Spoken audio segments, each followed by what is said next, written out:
Jamie, Golden Venture Partners is a pre-seed fund, meaning you're looking at stuff at the absolute beginning of a business. So it really becomes all about the person. What are you looking for in the person? There's a long distance between founding a company and success. And you want to invest in someone that has the resilience, the ability to navigate the uncertainty between those 2 points. So when we're evaluating a team, we want to know that they have the domain expertise, they have the customer empathy, they have the ability to, when things don't always go their way, overcome that. But when you think about resilience, though, at that stage, you don't know what's going to come across the person, what challenges they're going to encounter. So how do you make that assessment at such an early stage? It's a really good point, and there's a few things that you can look at. Ideally, and part of the reason why I suppose repeat entrepreneurs sometimes find it easier to raise capital than first-time founders is exactly for that reason. They have a track record. They have the ability to say, hey, this is a time that I stepped up to the challenge, I overcame that obstacle, and I succeeded. For people where that's not the case, you can look at other things in their background.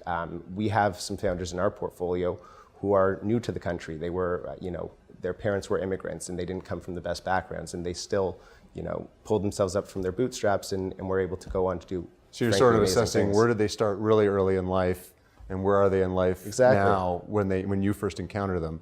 Gives you some indication of... Resilience can be demonstrated independent of whether or not you're a founder. I mean, there's a whole bunch of things that you can do to demonstrate that, and so we're just looking through their background and talking to people who know them best to really make that assessment. And when you think about the early stage founders that you haven't backed, or that you did back that you regret that you backed, what do you see in those? Well, we don't regret backing anyone. I think all of them have been exceptional. But if I were to point out things that might be a red flag or things that might worry us, I think being a good communicator is exceptionally important. If you're not going, one of the best pieces of advice I've ever received from a more seasoned investor than myself, perhaps, was you should over-communicate early and often.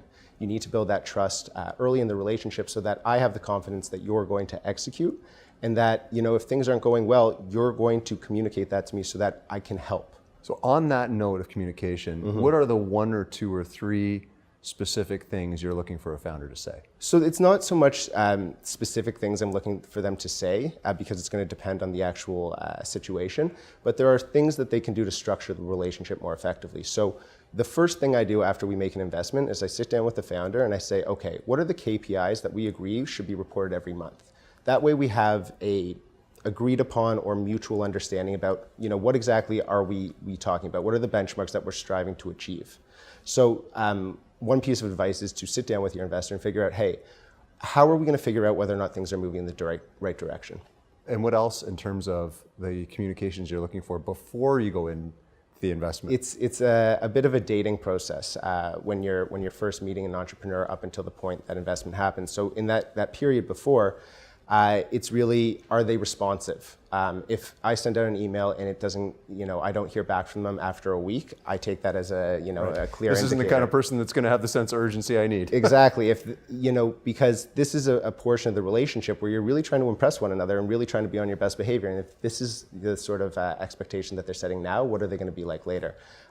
Beyond just sort of being timely in responding to that stuff, I want to know that you're actually listening and addressing the content of what I've asked for of you, or whatever it is that we're talking about. So once you give some feedback, you're looking for certainly a return the other way that sort of is clearly an intelligent response to whatever you put forward. To give you an example, last week we spoke to a company that was looking to raise a considerable amount of money given the stage that they were at, and the reason that they wanted to do that was they wanted to spread out across Canada. And we sat down and we said, is that the best decision for the company, or what do you think it would look like if you reallocated and tried to go into a US city?